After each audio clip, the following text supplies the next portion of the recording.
Հայ բոլշևիկները 100 տարի առաջ մարքսիզմի գաղափարները քարոզելով շատ ավելի բացահայտ էին գործում ու չէին էլ փորձում թաքցնել իրենց իրական էությունը։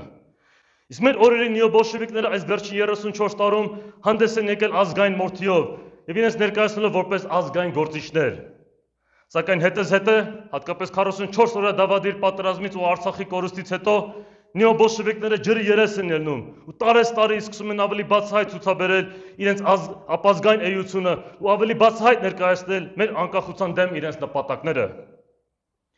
Սրա վառ օրինակը հենց այն է, որ անցյալ ամիս Հայաստանի կոմունիստական կուսակցությունը հաղթեց Գյումրիի քաղաքապետարանի ընտրություններում, որը ևս մի խելագարություն է։ Այդ ազգադապ ու հակապետական կուսակցությունը ընդհանրապես չպետք է գոյություն ունենա անկախ Հայաստանում։ Ու մնաց մի հատ ոչ միայն ընտրություններին մասնակցի, այլև մեծ հաջողություն գրանցի։ Կարող եք վստահ լինել, որ նրանք մասնակցելու են նաև մյուս տարվա խորհրդարանական ընտրություններին, որ ավելի մեծ խայտառակություն կլինի մեզ համար։